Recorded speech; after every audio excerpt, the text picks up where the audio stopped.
사랑하는 성도님들, 우리의 신앙생활은 단순히 교회에 출석하는 것으로 끝나지 않습니다. 예배에 참여하는 것으로 우리 신앙생활은 끝나지 않습니다. 신앙을 가지고 이 땅에서 살아가는 것이 신앙생활입니다. 교회 왔다 갔다 하는 게 신앙생활이 아니라 신앙을 가지고, 믿음을 가지고 이 세상에서 우리가 오늘도 내일도 살아가는 것, 주님 나라 갈 때까지 살아가는 것, 그것이 신앙생활, 믿음생활입니다. 이 신앙이란 우리의 삶을 이끌고 어려움과 고난 속에서도 우리를 굳건히 세워주는 힘이 됩니다. 그것이 우리의 신앙입니다. 그렇기 때문에 신앙은 우리 삶 속에서 중심이 되어야 합니다. 그러나 삶의 어려움과 문제를 신앙으로 극복하기 위해서는 먼저 우리의 신앙이 회복이 되어야 합니다. 그래서 예배, 말씀, 그리고 기도의 회복이 필수입니다. 그런 의미에서 이 예배, 말씀, 기도는 우리 신앙의 근본이 되며 하나님의 은혜를 경험하는 통로가 된다라는 거죠. 올해 우리 교회의 표어처럼 예배, 말씀, 기도, 이것이 중요합니다. 2주 전에 1월 첫째 주에 우리는 하나님 우선순위의 예배, 하나님 중심의 예배를 회복해야 한다라는 말씀을 드렸습니다. 기억하실지 모르겠습니다. 예배의 우선순위는 하나님께 영광 돌리는 것이라고 말씀을 드렸습니다. 우리가 은혜를 받는 것이 예배의 우선순위가 아니라 하나님을 높여드리며 하나님께 영광 돌리는 것, 그것이 우리의 예배의 우선순위라고 말씀드렸습니다. 우리가 우리의 마음을 다해 하나님을 높여드립니다. 우리가 가지고 있었던 수많은 감정들, 그것이 기쁨이든 감사든 슬픔이든 어려움이든 고통이든 분노든 무엇이든 그것을 우리가 예배를 통해서 하나님께 올려드리게 됩니다. 그러면 하나님께서는 우리 상황에 맞게끔 은혜를 내려주시죠.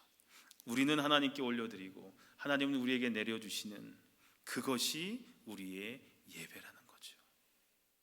오늘 우리의 예배를 통해서 그것을 경험할 수 있다라는 거예요. 우리는 하나님의 은혜를 경험할 수 있게 되는 겁니다.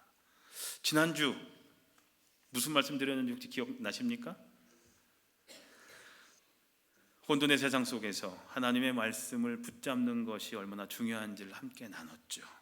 말씀은 우리를 견고히 세우고 흔들리지 않는 신앙의 토대를 제공한다라는 말씀을 드렸습니다.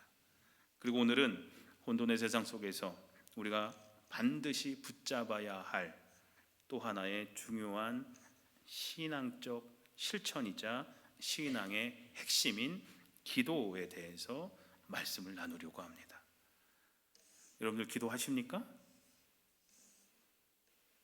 기도하세요, 안 하세요? 하준이 기도하니? 기도해? 기도한다고?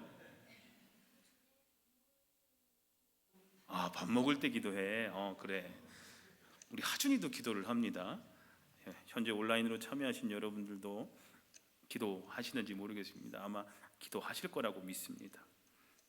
자, 그런데 하나님은 전지전능하신 하나님이라고 얘기를 하죠. 전지전능, 모든 것을 아시고 모든 것을 할 수 있다라는 한자가 전지전능이잖아요.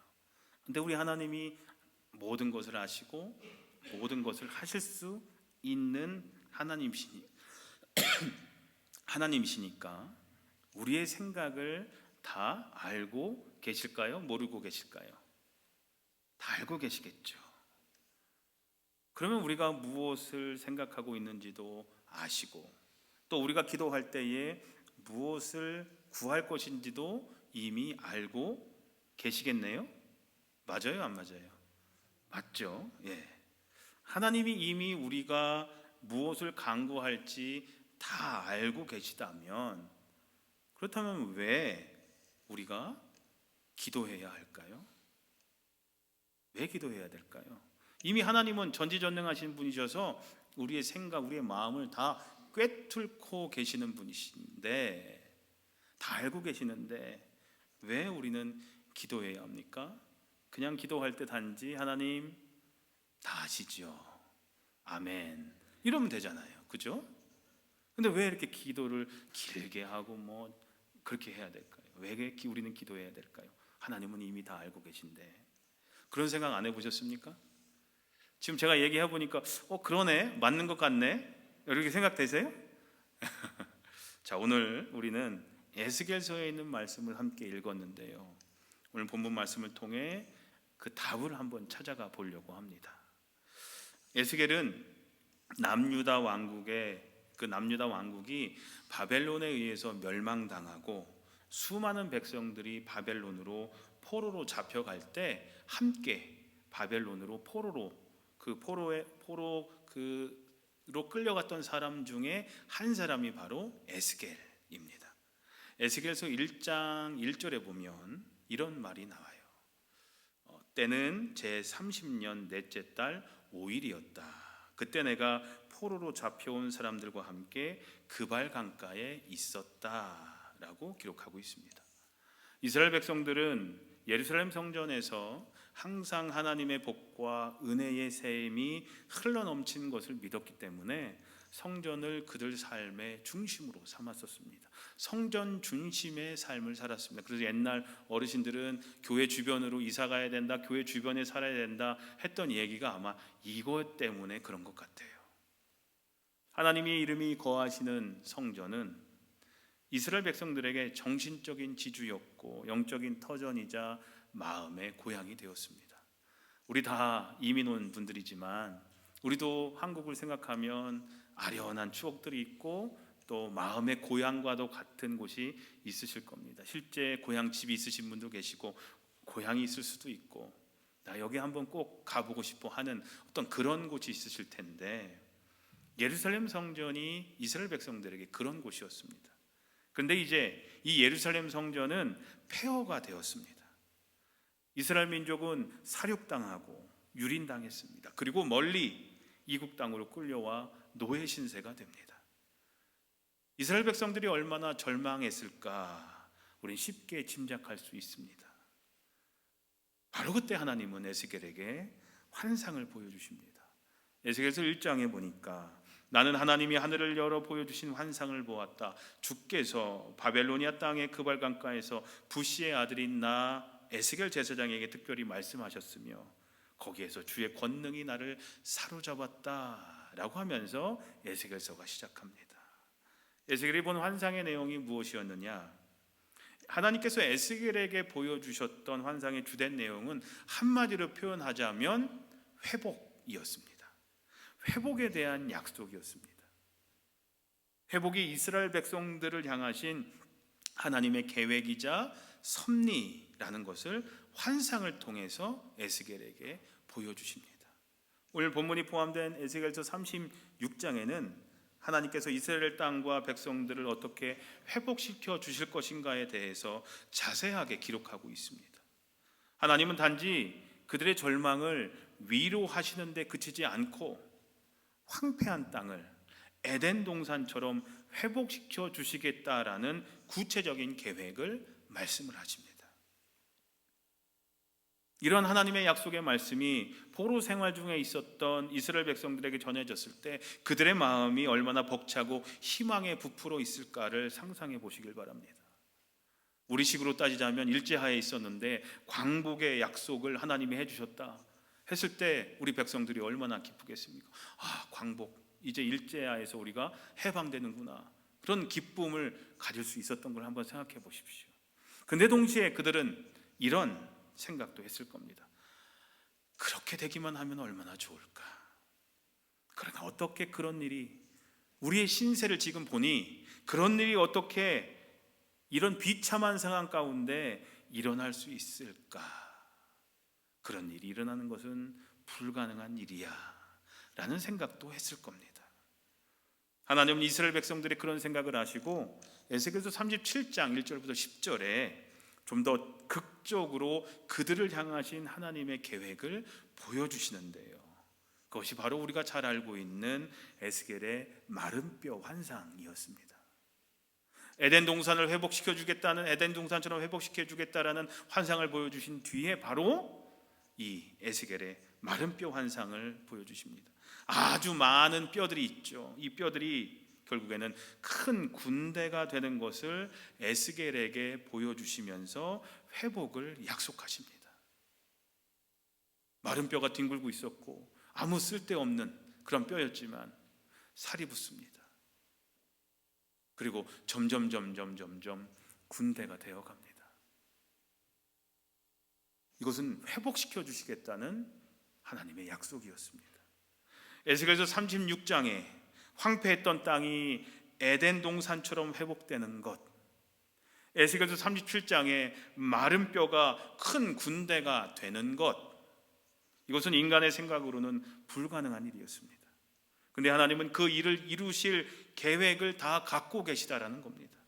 하나님께서 그런 뜻과 계획을 갖고 계시니 반드시 이루어질 것이다 라는 것이 하나님의 말씀이었습니다. 하나님께서 이런 일들을 이루어 주시겠다고 하니까 얼마나 기쁜 소식입니까? 황폐한 땅과 같았던 백성들은 에덴 동산처럼 회복된다라는 소망을 가졌을 겁니다. 마른 뼈와 같은 절망적인 상황에 있었던 백성들은 다시 큰 군대가 되는 회복의 소망을 가졌을 겁니다.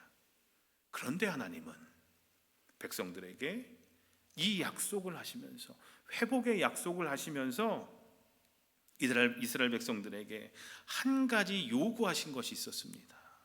그것은 바로 기도였습니다. 오늘 우리가 함께 읽은 본문 말씀이 이스라엘 백성들에게 기도를 요구하시는 하나님의 명령입니다.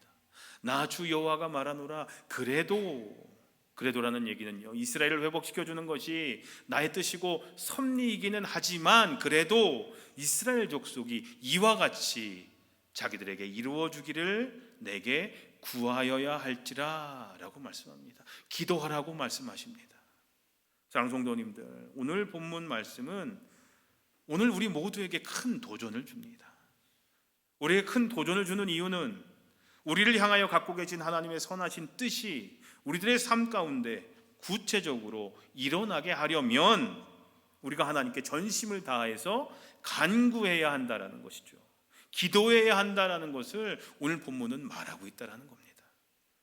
황폐한 땅이 에덴 동산처럼 회복되고 완전히 말라버려서 골짜기에 버려졌던 뼈들이 큰 일을 감당하는 군대를 이루는 것은 기적 중에 기적이었습니다. 우리가 이것을 기적이라고 부르는 이유는 우리 힘으로는 도무지 이룰 수 없는 것들이기 때문입니다. 그런데 우리는 우리 삶 속에서 이런 기적들이 필요할 때가 많이 있음을 경험합니다. 살다 보면 우리들의 삶이, 우리들의 가정이 에덴 동산의 기쁨을 잃어버리고 황폐화되어 있음을 느낄 때가 많습니다. 그래서 우리 힘과 노력만 가지고는 에덴 동산을 회복하는 것이 불가능해 보입니다. 우리들의 삶이 지치고 진이 완전히 빠져서 골짜기의 마른 뼈처럼 나들굴고 있다라고 느낄 때도 있습니다. 우리들의 삶의 문제들이 엉클어진 실타래처럼 어디서부터 어떻게 풀어야 할지 도무지 모를 때가 있습니다. 삶의 기쁨을 회복하는 것이 힘들어 보입니다. 도무지 문제가 풀리지 않을 것 같습니다. 그래서 우리는 우리들의 삶 가운데 기적이 일어나기를 소망하곤 합니다. 경제적으로, 육체적으로, 심적으로 지치고 완전히 진이 다 빠져서 더는 움직일 수조차 없는 마른 뼈와 같은 상황에 부닥친 분들도 계십니다. 이 총체적인 난국을 어디에서부터 어떻게 다시 풀어나가야 할지 몰라서 답답하고 희망이 보이지 않는 분들도 계십니다. 그래서 우리는 우리들의 삶에 기적이 일어나기를 소망하곤 합니다. 그런데 기적이 뭡니까? 한번 같이 읽어볼까요? 시작.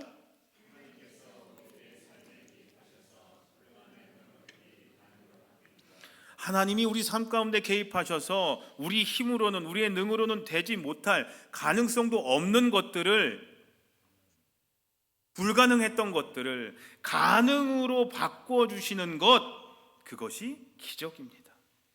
근데 이 기적이 일어나는데 필요한 것은 오직 하나님의 개입을 요청하는 우리들의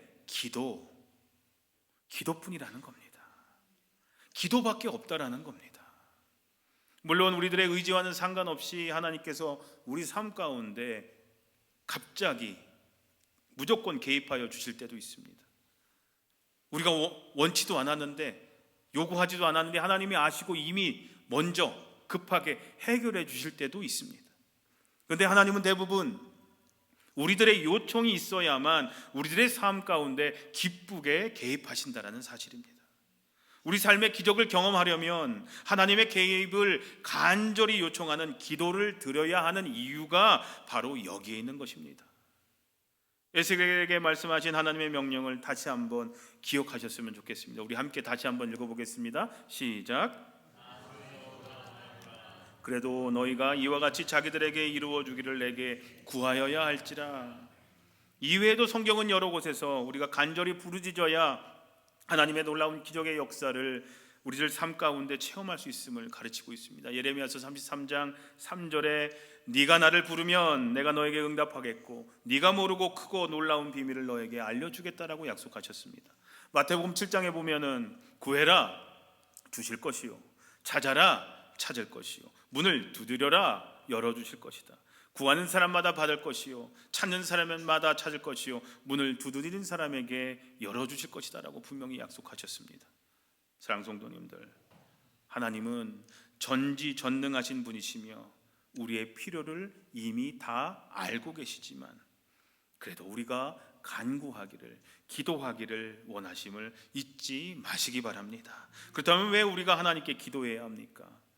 첫째로 기도는 하나님과의 관계를 바로 세워줍니다. 기도는 단순한 요청이 아니라, 우린 기도하면 내가 원하는 거 하나님이 해주시는 것, 그걸 기도라고 생각하지만 기도는 그렇게 단순한 것이 아닙니다. 그런 단순한 요청이 기도가 아니라 하나님과의 대화가 기도죠. 우리가 기도할 때 하나님과의 관계가 깊어지고 나를 향한 하나님의 뜻을 더 잘 알게 됩니다. 요한복음 15장에 보면 너희가 내 안에 거하고 내 말이 너희 안에 거하면 무엇이든지 원하는 대로 구하라 그리하면 이루리라 라고 말씀하고 있죠. 기도는 우리가 하나님 안에 거하면서 그분의 뜻을 더 깊이 이해하게 하는 도구가 되는 것이 기도라는 겁니다. 기도를 통해서 하나님의 뜻을 알아가는 겁니다. 그럴 때 관계가 바로 세워져 갑니다. 둘째로 기도는 우리의 우선순위를 바로잡아 줍니다. 마태복음 6장에 보면 예수님은 먼저 그의 나라와 그의 의를 구하라고 말씀하시죠. 기도는 우리의 마음을 하나님께로 향하게 하고 혼돈의 세상 속에서도 하나님의 나라를 먼저 구하게 합니다. 우리는 보통 혼란스러운 상황이 우리 삶에 닥치면 눈앞의 문제에만 집중하지만, 그렇죠, 어려운 일이 닥치면 그 문제만 바라보느라고 안절부절 못합니다. 우리가 전혀 예상하지 못했던 일들이 우리 삶 가운데 일어나면 그것 때문에 그것만 바라보느라 아무것도 할 수가 없습니다. 하지만 기도는 우리를 하나님의 관점으로 문제를 보게 합니다. 그런 어려운 상황 가운데 기도를 하게 되면 하나님께서 나와 함께 하심을 경험하면서 하나님의 관점에서 그 문제를 바라볼 수 있게 된다라는 겁니다. 영원한 가치를 우선시하게 해준다라는 거죠. 기도가 그런 힘이 있습니다. 셋째로 기도는 혼돈 속에서도 희망을 줍니다. 이스라엘 백성은 바벨론 포로로 끌려가면서 그 신앙과 정체성을 잃어가고 있었습니다. 그들의 현실은 암담했지만 하나님은 그들에게 회복의 약속을 주시면서 기도하라고 명령하셨습니다. 기도를 통해 그들은 절망 속에서도 새로운 희망을 붙잡을 수 있었습니다. 오늘날 우리 삶에도 혼돈과 어려움이 닥칠 때가 참 많죠. 경제적인 문제와 관계의 단절, 건강의 위기, 여러 가지 것들이 우리를 낙심하게 만드는 일들이 참 많습니다. 그러나 기도는 우리에게 하나님의 약속을 상기시켜주고 그 약속을 붙잡을 수 있는 힘을 줍니다. 시편 34편 17절 뭐라고 말씀하고 있습니까? 한번 읽어보겠습니다. 시작. 의인이 부르짖음에 기도는 절망 중에도 하나님의 희망을 붙드는 통로가 된다라는 겁니다. 넷째로 기도는 우리의 영혼을 강건하게 합니다. 기도는 단순히 문제를 해결하는 도구가 아니라 우리의 내면을 새롭게 하고 강건하게 만드는 은혜의 수단이 됩니다. 혼돈의 상황 속에서도 기도를 통해 우리는 두려움을 내려놓고 하나님의 평강을 경험할 수 있습니다. 우리가 잘 아는 빌립보서 4장의 말씀이죠. 아무것도 염려하지 말고 오직 모든 일에 기도와 간구로 너희 구할 것을 감사함으로 하나님께 아뢰라. 그러면 모든 지각에 뛰어난 하나님의 평강이 그리스도 예수 안에서 너의 마음과 생각을 지키시리라 라고 우리에게 약속하셨습니다. 이 평강은 단순히 문제를 해결해서 오는 것이 아니라 하나님과의 교제를 통해서, 대화를 통해서 우리 안에 이루어지는 영적인 안정감을 얘기를 합니다. 다섯 번째로 기도는 우리 삶에 기적을 일으킵니다. 이미 말씀드렸지만 우리 삶에도 마른 뼈와 같은 상황이 닥쳐올 때가 많습니다. 하지만 우리는 기도를 통해서 하나님의 생명력을 경험할 수가 있습니다. 기도는 불가능한 상황을 하나님께 맡김으로써 새로운 가능성을 열어주게 됩니다. 기도의 자리에서 하나님은 우리의 문제를 다루시고 인간의 한계를 넘어서는 놀라운 방법으로 응답해 주십니다. 그만큼 우리의 기도는 힘이 있는 것이죠. 여섯 번째로 기도는 우리의 믿음을 성장시킵니다. 기도는 하나님과의 대화를 통해서 우리의 신앙을 깊이 있게 하고 더 하나님께 가까이 나아가게 합니다. 기도는 단순한 요청이 아니라 하나님의 뜻을 배우고 순종하는 훈련이 됩니다. 우리가 기도를 통해서 하나님을 더 의지하게 될 때 우리의 믿음은 점점 더 성숙해지고 견고해질 수 있다는 것입니다. 마지막으로 기도는 하나님의 영광을 드러냅니다. 오늘 본문 38절에서 하나님은 그리한즉 그들이 나를 여호와인 줄 알리라 라고 선포하십니다. 기도는 하나님의 약속이 이루어지는 통로일 뿐만 아니라 하나님 자신을 세상에 드러내는 통로가 되기도 합니다. 우리의 기도를 통해서 이루어지는 일들은, 기도 응답은 결국에는 우리에게도 기쁨이 되지만 하나님께 영광을 드러내게, 나타내게 된다는 거죠. 즉 기도의 응답은 단순히 우리의 필요를 채우는 데 그치지 않고 세상에 하나님의 능력과 하나님의 사랑을 보게 만드는 중요한 역할을 하게 되는 것이 우리의 기도가 된다라는 겁니다. 7가지 말씀드렸습니다. 우리 다시 한번 읽어보면서 기억했으면 좋겠습니다. 기도는 시작, 하나님과의 관계를 혼돈 속에서도 희망을 줍니다. 우리의 영혼을 강건하게 합니다. 우리 삶에 기적을 일으킵니다. 우리의 믿음을 성장시킵니다. 하나님의 영광을 드러냅니다. 그래서 우리는 우리의 간구를 이미 다 아시는 하나님께 기도해야 한다라는 겁니다. 이미 다 알고 계시지만 그래도 기도해야 된다라는 겁니다. 이제 말씀을 마치겠습니다. 사랑하는 성도님들, 우리 삶에는 종종 혼돈과 어려움이 찾아옵니다. 때로는 마른 뼈와 같이 완전히 소망이 없는 상황에 놓일 때도 참 많습니다. 그러나 오늘 우리가 함께 나눈 말씀을 통해 분명히 깨닫게 되는 것은 하나님은 우리의 기도를 들으시고 황폐한 땅을 회복시키시며 우리의 삶을 에덴 동산처럼 번성하게 하실 분이시라는 사실입니다.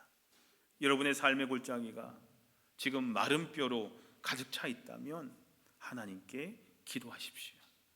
분명 그 뼈들이 살아나 큰 군대를 이루는 기적을 분명히 경험하게 될 줄로 믿습니다. 하나님의 능력은 우리의 기도를 통해 역사합니다.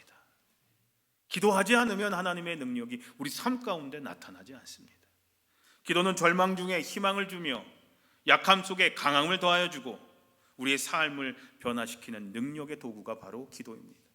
기도는 하나님의 능력과 은혜를 우리 삶 가운데 초대하는 통로이며 우리의 믿음을 성장시키는 과정이 됩니다. 기도를 통해 우리는 인간의 한계를 넘어서는 하나님의 기적을 경험할 수가 있습니다. 우리의 기도를 통해 하나님의 이름이 높임을 받고 그분의 영광이 세상에 드러나게 됩니다. 사랑하는 성도님들, 이제 주님 앞에 나아가 혼돈의 순간에도 어떤 어려운 일들이 우리 삶 가운데 다가온다 할지라도 기도하겠다라고, 하나님께 나아가겠다라고 그렇게 결단하시기를 소망합니다. 분명 기도는 우리 삶의 영적 나침판이 될 것입니다. 하나님의 약속을 붙들고 기도함을 통해서 그분의 능력을 체험하며 주님의 놀라운 회복과 평강을 경험하시는 모든 성도님들의 삶이 되시기를 주님의 이름으로 간절히 축원합니다. 오늘 시간